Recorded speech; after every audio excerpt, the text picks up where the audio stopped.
जैसे यहाँ पर घुसे, अंदर आए, तो यहाँ का वातावरण और सब माहौल देखकर उसमें ऐसे लगा जैसे अनायास ही बिना प्रयास ही ध्यान में डूब रहे मेरे हैं। जिस जिस दिन भी मैं जुड़ा था उस दिन मेरा एक नया जन्म हुआ था और उस दिन मेरी मृत्यु भी हो चुकी थी 2 बजे।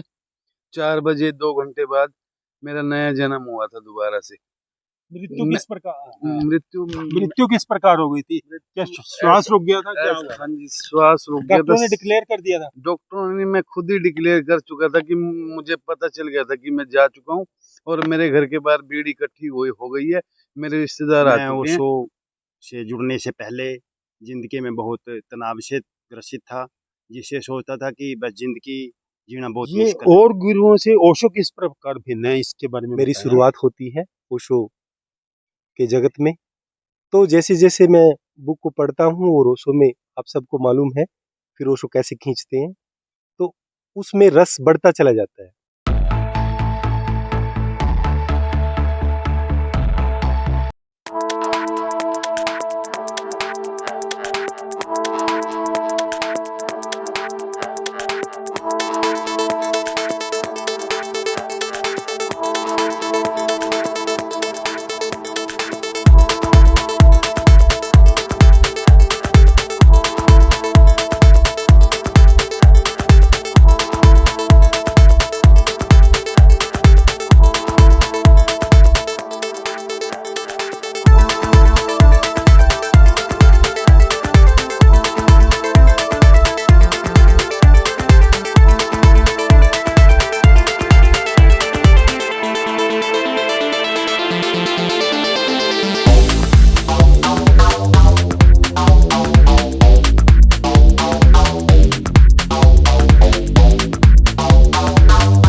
डायनेमिक स्वामी एक्सक्लूसिव टॉक्स यूट्यूब चैनल पर आपका यह दोस्त कमलजीत सिंह आज फिर हाजिर है एक नए पॉडकास्ट के साथ।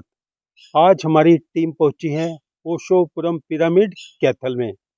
यह हरियाणा का बहुत ही सुमधुर स्थल है। सौंदर्य यहाँ का देखने लायक है और लोग यहाँ पर आते हैं शांति और आनंद की खोज में।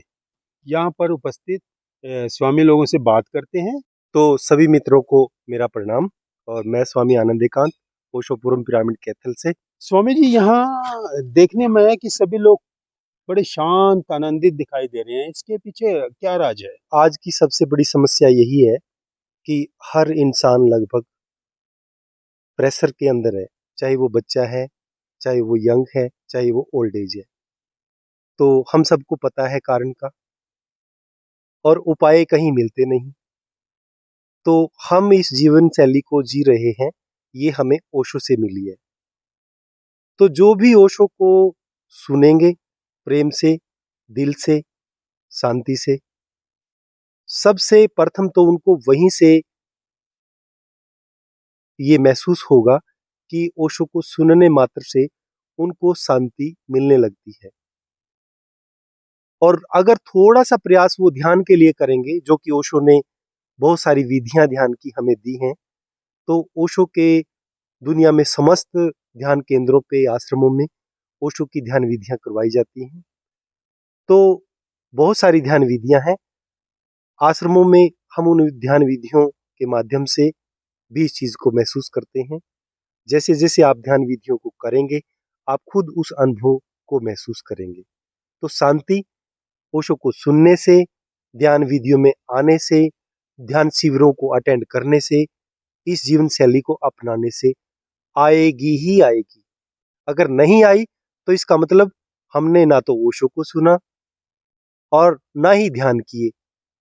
ध्यान करने और ओशो को सुनने के बावजूद भी अगर कोई शख्स अशांत और बेचैन है, इसका मतलब अभी उसने सुना नहीं और ना ही अभी वो ध्यान से जुड़ा। क्योंकि ध्यान से जुड़ते ही शांति तो आएगी ही आएगी और बड़ी क्रांति आएगी उसके जीवन में कि वो आनंद की खोज में, स्वयं की खोज में या कहीं परमात्मा की खोज में, उस अनोन शक्ति की खोज में ऑटोमेटिक आगे चलने लगेगा। उसको अपने से प्रेम हो जाएगा, नेचर से प्रेम हो जाएगा। और फिर जब नेचर से प्रेम होगा, अपने से प्रेम होगा, तो सबसे ही प्रेम होगा। क्योंकि प्रेम का गुण धर्म यही है, अगर किसी को अपने आप से प्रेम है तो वो सबसे ही होगा। ये हमें ओशो ने दिया है और यही जो भी मित्र ओशो को सुनते हैं, ध्यान में जीते हैं, तो वो सोचते हैं कि हमारे आसपास भी ध्यान का माहौल हो। हमारे आसपास भी वो मित्र जो बेचैन हैं, दुखी हैं समाज में, उनको थोड़ा स्वाद मिले शांति का, सुख का, चैन का, तो वो यहाँ पे है। सभी जहां भी ओशो के ध्यान केंद्र हैं, वो सब वहां पे उसका आभास आपको होगा, वो अनुभूति आपको होगी। बस शर्त यही है कि आप दिल से थोड़ा टाइम निकाल के वहां पे जाएं और जब जाएं तो थोड़े टाइम के लिए संसार को भूल जाएं, फिर वो चीजें काम करेंगे आपके साथ। स्वामी जी, आप अपने ओशो से जुड़ने की अपनी कहानी बताइए। मेरी जो यात्रा है वो 16 जुलाई 2000 से दीक्षा की यात्रा शुरू होती है पूना से, लेकिन लगभग उससे 1 साल पहले मैं ओशो को सुनना शुरू करता हूँ और बुक का नाम है जिन खोजा तीन पाइयाँ। वहाँ से मेरी शुरुआत होती है ओशो के जगत में। तो जैसे जैसे मैं बुक को पढ़ता हूँ और ओशो में, आप सबको मालूम है फिर ओशो कैसे खींचते हैं, तो उसमें रस बढ़ता चला जाता है। धीरे धीरे जो उस टाइम मैं काम कर रहा था वो सारे धीरे धीरे ढीले पड़ने लगते हैं और ज़्यादा मेरा जो ध्यान है ओशो को पढ़ने में और ध्यान में डूबने में लगने लगता है। तो उसके लिए फिर मैं 1 डेढ़ साल के बाद अपने ही फार्म पे, अपने ही खेत में एक कॉटेज बनाता हूँ और लगभग 1 डेढ़ साल उस कॉटेज में अपनी साधना के साथ रहता हूँ। फिर यहाँ से शहर से कुछ मित्र जाने लगते हैं। फिर वो जगह छोटी पड़ती है तो फिर हम वहाँ पे एक बेसमेंट टाइप हॉल छोटा सा, उसके ऊपर 2 कमरे, ऐसे ही हम एक सेटअप तैयार करते हैं। फिर 2.5 साल फिर वो वहाँ पे साधना चलती है, बीच बीच में मित्रों के ग्रुप आते हैं शहरों से, लेकिन वो रास्ता कच्चा है, वो पक्का नहीं है, इसलिए जाने में असुविधा है मित्रों को। फिर हम ये पास के शहर में कैथल में शुरू करते हैं अभियान ओशो का। यहाँ पे सबसे पहले हम एक लाइब्रेरी बनाते हैं ओशो पॉइंट के नाम से। और ये जो ओशो वर्ल्ड पत्रिका है और यस ओशो, इनमें लगभग हर महीने हम उसकी देते थे उसके बारे में, ओशो पॉइंट की लाइब्रेरी के बारे में। और जैसे जैसे हमारी कैथल में गतिविधियां या अन्य शहरों में होती थी, वो सब हम ओशो वर्ल्ड और यस ओशो में, दोनों पत्रिकाओं में हमारी सूचनाएं छपती रहती थी। तो ऐसे मित्र जुड़ते गए और वो लाइब्रेरी के साथ साथ फिर शहर में ध्यान की गतिविधियां अलग अलग स्थानों पर होने लगी। तो तब तक सेंटर नहीं बना था, मित्र जुड़ते गए, कारवां बढ़ता गया। तो ऐसे हमारी यात्रा भी चलती रही। बड़े प्यारे प्यारे मित्र आए, बीच में जुड़े, तो इसको ओशोपुरम पिरामिड नाम दिया है पिरामिड के लिए, और पिरामिड यहाँ बनेगा। तो बड़ा अच्छा लग रहा है, मित्र आ रहे हैं और भी दूर दूर से मित्र आ रहे हैं। तो मित्रों, ये स्थान हरियाणा में कुरुक्षेत्र के पास पड़ता है, कैथल, कैथल डिस्ट्रिक्ट भी है ये। और ये आश्रम शहर के किनारे पे है। एक साइड में ये खेत है इधर, और इस साइड में ये भरा पूरा पूरा शहर। तो यहाँ पे हर रोज हमारे लोकल मित्र भी ध्यान में आते रहते हैं। यहाँ डायनेमिक 2 बार होता है, सुबह 6:30 से 7:30 और 8 से 9, ऐसे 2 टाइम बीच बीच में थोड़ा थोड़ा अप डाउन चेंज करते रहते हैं हम मित्रों के हिसाब से। अगर बाहर से मित्र आ रहे हैं तो भी 2 टाइम ध्यान चलता है, डायनेमिक। फिर 9 से 10:30 11 बजे तक फिर सेशन ध्यान के होते हैं हर रोज। और कुंडलिनी 4 से 5 संध्या सत्संग 6 से 7:30 8 बजे तक। ऐसे ये हर रोज की प्रक्रिया यहाँ ध्यान की है। तो हमारे आसपास के जो भी मित्र हैं तो आते रहते हैं वो। और शिविर की प्रक्रिया है जो every Saturday evening to Sunday. तो ये ओशो के ध्यान शिविर लगभग कैथल में 17-18 सालों से लगातार चल रहे हैं। बीच बीच में हम 3 दिन के ध्यान शिविर, 7 दिन के ध्यान शिविर, मौन ध्यान शिविर और ध्यान शिविरों के अलावा भी साल के 365 दिन 12 महीने कभी भी मित्र यहाँ पे आ सकते हैं ध्यान के लिए। चाहे मौन में किसी ने रहना है, चाहे ध्यान की गतिविधियों में ध्यान मंदिर में शामिल होना है, वो उसकी मौज। उस पर कोई कंपल्सन नहीं है कि आपने डायनेमिक में पहुंचना ही है, कुंडलिनी में पहुंचना ही है। उसकी मौज है। अगर वो बिल्कुल साइलेंस में रहना चाहे तो उसको पूरी सुविधा यहाँ पे उपलब्ध है। वास्तव में ओशो का ये स्थान है ये जो मित्र ध्यान में गहरे जाना चाहते हैं और जिनके पास सुविधा है वो यहाँ पे रह सकते हैं, अपने आप को टाइम दे सकते हैं, तो उनको यहाँ पे एक एनर्जी फील्ड मिलेगा जो उनको भीतर की यात्रा में जाने में सहयोगी होगा। हमारा यही प्रयास है कि ये स्थान ऐसे मित्रों के लिए हमेशा बना रहे, क्योंकि हमारा जो टेस्ट है वो स्वयं भी यही है कि हमारा ध्यान गहरा हो और आश्रम में ध्यान का माहौल बने। तो उसके लिए ध्यान की जिनको प्यास है वो मित्र आए तो उसका हम सबको भी बेनिफिट मिलेगा ही। क्योंकि जितने मित्र ध्यान की प्यास को लेके यहाँ पे आएंगे, ध्यान में रहेंगे, ध्यान विधियों से गुजरेंगे, तो यहाँ का जो एनर्जी फील्ड है वो बढ़ता ही रहेगा। और यही साधकों के लिए ध्यान में पोषण का काम करता है। ध्यान में एक ऐसी खुराक ऊर्जा, ओशो की ऊर्जा, जिसमें ध्यान में जाना बड़ा ही इजी और सहज हो जाता है। तो यही हमारा प्रयास है कि मित्र यहाँ पे आएं, अनुभव लेके जाएं, एक बार जरूर आएं।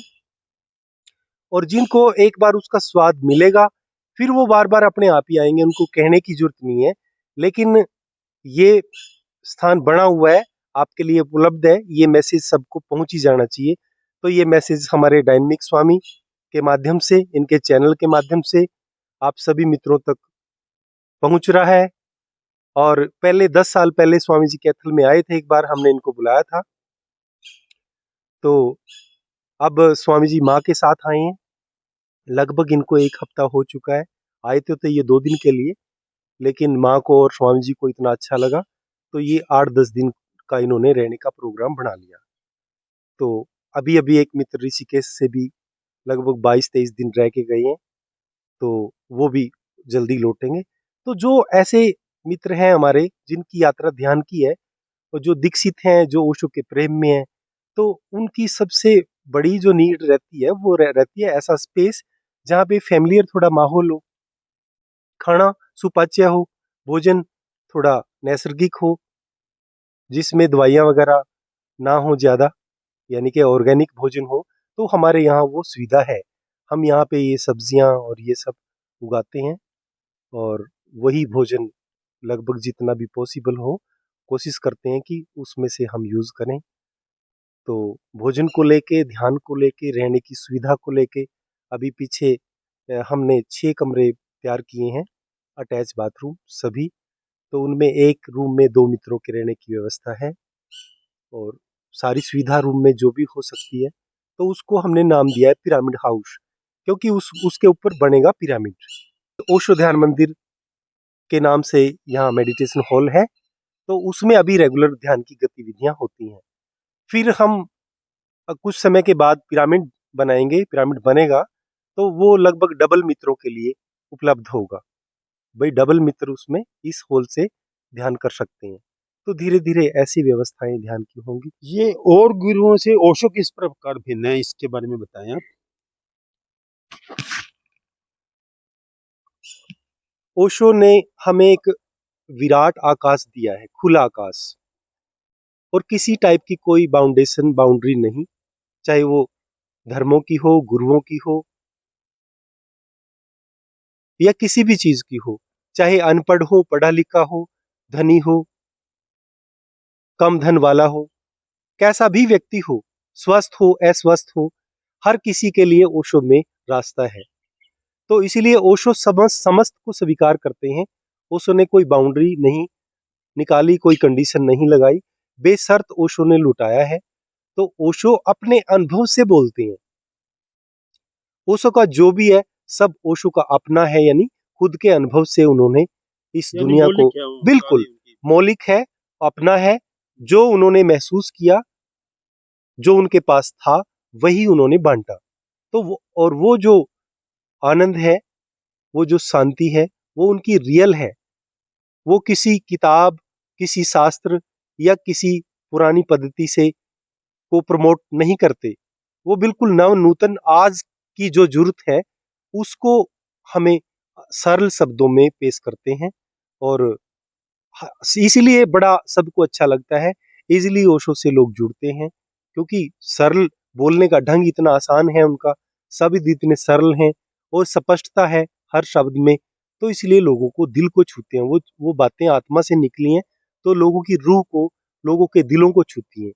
तो इसलिए ओशो के शब्दों का, ओशो की वाणी का लोगों पे, दुनिया पे, मित्रों पे असर होगा ही।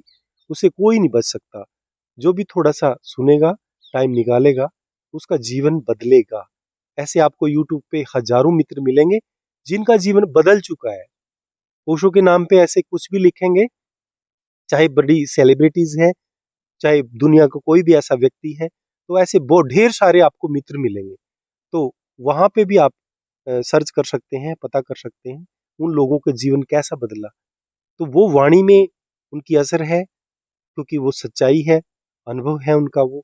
और जहां भी सच्चाई होगी वहां पे असर होगा ही। हाँ, ये यहाँ पर उपस्थित एक और मित्र से हम मिलते हैं। नमस्कार जी। प्रणाम जी। आप अपना नाम बताएं और अपने बारे में बताएं। यहाँ पे आप कैसे ओशो से किस प्रकार जुड़े और यहाँ पर आने का क्या आपका उद्देश्य रहा?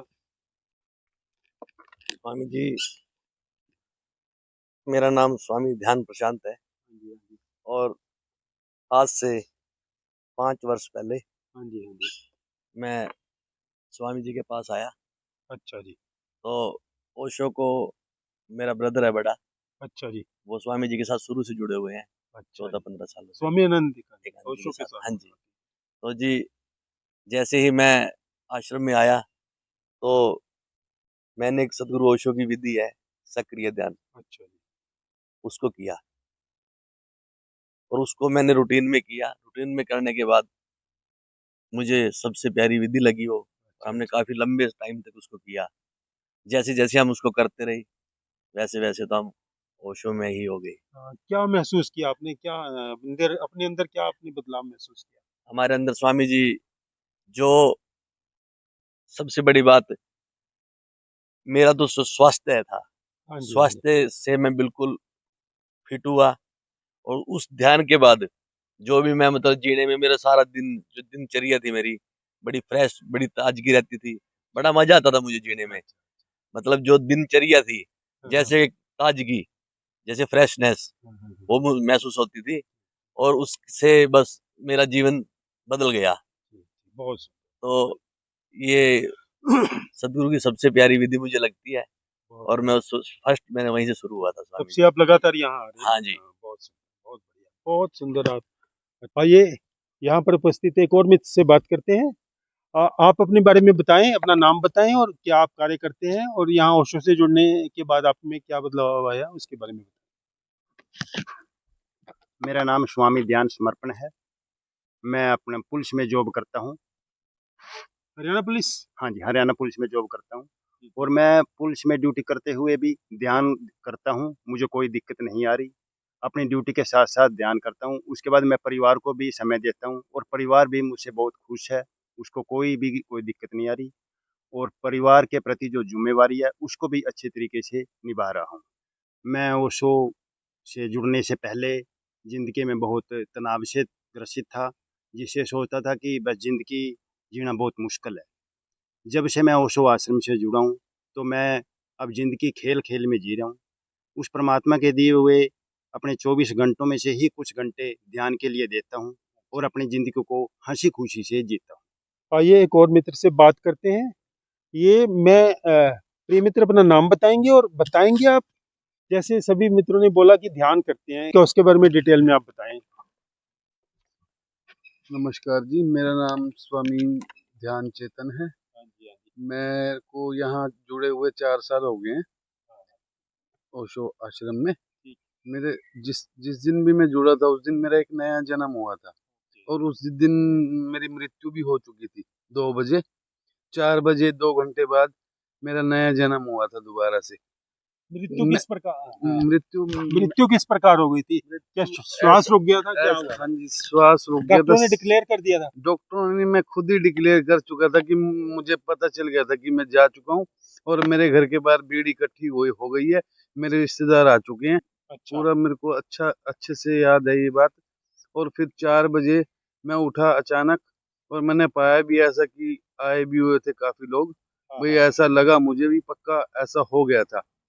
पर फिर मैं घर से निकला उस दिन मुझे दीक्षा प्राप्त हुई। उस दिन मेरा नया जन्म हुआ है। मतलब आज मैं 4 साल का ही हूँ सर। हाँ जी। बहुत क्या बात, बहुत सुंदर। और जो सुबह का ध्यान है, डाइनिंग ध्यान बोलते हैं उसको, तो 3 महीने रेगुलर मैंने वो किया। उससे क्या प्राप्त होता है सर? उससे ये होता है कि एक नई ऊर्जा विकसित होती है ना, जो सब कुछ नया, बिल्कुल फ्रेश सब कुछ। कुछ ऐसा ये लगा लो कि खाने का स्टैमिना और जीने का स्टैमिना और हर चीज का स्टैमिना बिल्कुल फ्रेश, जैसे बच्चे का होता है ना, बिल्कुल वैसा फ्रेश बिल्कुल फील करता हूँ हर चीज में, खाने पीने में, व्यायाम में और हर चीज में। अभी कुछ ही देर पहले मैंने एक महिला देखी, बहुत ही चेहरे पे उनकी ग्रेस देखने लायक थी, तो मैं उनसे प्रभावित हुआ। तो मैं उनसे बात करने जा रहा हूँ। हाँ, कृपया आप अपना नाम बताएं और अपना इस चेहरे पे जो आपकी ग्रेस है उसका राज बताएं। ये कैसे हुआ? मेरा नाम प्रेम सुहीना है। प्रेम प्रेम सुहीना। सुहीना। हाँ जी। मैं दिल्ली से हूँ। कुछ दिन पहले आए थे, लाइक 2 दिन के लिए आए थे। तो रहने का तो यही था कि 2 दिन रहेंगे फिर चले जाएँगे। क्योंकि दिल्ली से हैं तो दिल्ली में इन दिनों में दिवाली डेज़ में बहुत ही पॉल्यूशन होता है। तो लगा कि पॉल्यूशन से हम थोड़ा दूर जाएँ। तो प्रोग्राम बनाया यहाँ आने का, पर अंदर आए तो यहाँ का वातावरण और सब माहौल देखकर उसमें ऐसे लगा जैसे अनायास ही, बिना प्रयास ही ध्यान में डूब रहे हैं। यहाँ की हवा में महसूस कर पाई मैं कि यहाँ जो मित्रों ने इतना एनर्जी का बना हुआ है, वो महसूस कर पाई कि इतनी एनर्जी है इस एनवायरनमेंट में। तो 2 दिन के लिए आए थे, लेकिन अभी भी जाने का मन नहीं है। लगभग 1 वीक होने को हो रहा है, क्योंकि यहाँ का वातावरण ही इतना ध्यानपूर्ण है।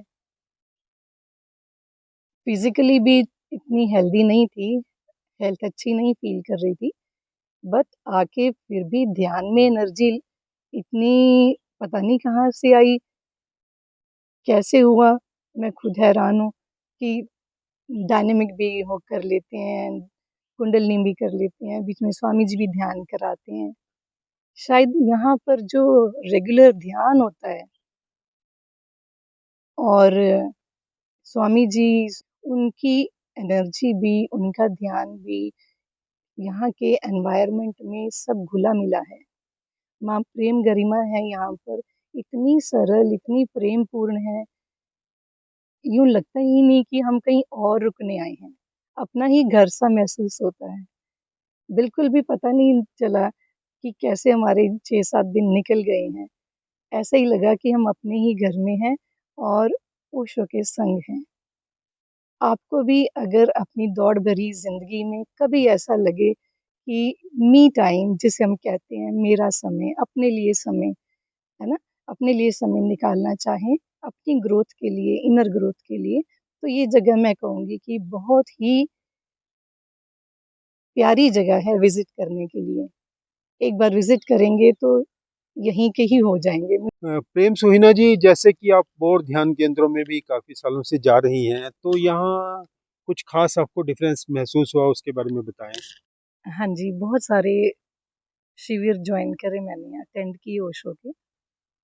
यहाँ एक डिफरेंट चीज़ देखी कि अगर ध्यान के बाद उठने का भाव नहीं है, आधा घंटा बैठे हो या 1 घंटा बैठे हो, तो बैठे हैं तो मतलब ऐसा नहीं है कि भई उठ के जाना है, ऐसे वाली फीलिंग नहीं आने देते हैं। इतना स्वामी जी गाइड करते हैं कि नहीं, आप जब तक बैठना चाहो, जब तक भीतर से यस ना आए उठने के लिए, आप मत उठो। खाने की भी चिंता नहीं करनी, किसी चीज़ की चिंता नहीं करनी। और वैसे ही होता है कि जब अंदर से ही भाव आता है ना उठने का ध्यान के बाद, तभी उठते हैं। और माँ प्रेम गरिमा, यहाँ जो माँ है इतनी प्रेमपूर्ण है, आप सोचो कभी-कभी 3 बजे भी उठकर आते हैं साधक लंच टाइम पे, तो वो गरम फुल्का बना के परोसती हैं, पर्सनली भी देती हैं आकर। इतना अपनापन, इतना प्यार मैंने शायद कहीं और नहीं देखा है। माँ प्रेम गरिमा शायद सबसे अलग है। और माँ को आप आश्रम में सुबह से लेकर सुबह 7-8 बजे जैसे ही हम बाहर आते हैं, तो वो हमें काम में लगी लगन लगी होती हैं, दिखते हैं। और रात होने तक नॉन स्टॉप कार्यरत रहती हैं। इतनी ऊर्जावान है, पता नहीं कैसे, कभी थकती नहीं है, कभी मुँह पे शिकन भी नहीं लाती हैं। कितनी बार कह दें कि माँ चाय पीने का मन कर रहा है, माँ ये लेना है, तब भी खुशी-खुशी हँस के प्यार से करती हैं। हमारा माँ सौभाग्य है कि वो माँ गरिमा भी पास में आ गई हैं, तो इनसे भी आप बात हाँ, करते हैं हम। माँ प्रेम गरिमा भी यहीं पर हैं। तो माँ नमस्कार। नमस्कार। ऐसा कैसे कि माँ, आप जैसे मैंने अभी कहा कि आप थकते भी नहीं और इतनी सेवा करती हैं, दिल से, दिल से करते हैं सभी की। कोई आ जाए और किसी भी समय आ जाए, आप कभी भी घबराते नहीं हैं। तो प्लीज़ थोड़ा-सा बताएँ? नमस्कार, मेरा यात्रा का ये हिस्सा है और विकास की तरफ मेरा ध्यान है और मतलब मैं दिल से ही करती हूँ ऑनेस्टली, बस इसी इन्हीं शब्दों में सब कुछ आ गया। तो बड़ी खुशी की बात है, अभी चाय का नाम लिया और माँ प्रेम गरिमा जी ने सबके हाथों में चाय भी पहुंचा दी है। बहुत इस बात का, इतने प्रेम का इससे बड़ा उदाहरण शायद कहीं और मिलेगा नहीं। तो दोस्तों, बहुत अच्छा लगा हमें यहाँ आकर। तो यहाँ आप भी अवश्य आइए, ये ऊर्जा क्षेत्र है, यहाँ रूपांतरण के लिए बहुत ही सुंदर स्थान है। जब भी मौका मिले आप अवश्य यहाँ आएँ। ओशोपुरम पिरामिड कैथल। तो धन्यवाद दोस्तों, आपने बड़े प्यार से ये पूरा पॉडकास्ट देखा। तो अब मिलते हैं जल्दी ही किसी अन्य वीडियो के माध्यम से। तब तक आपका यह दोस्त कमलजीत सिंह आपसे विदा चाहता है। इस चैनल को सब्सक्राइब करना बिल्कुल ना भूलें। धन्यवाद।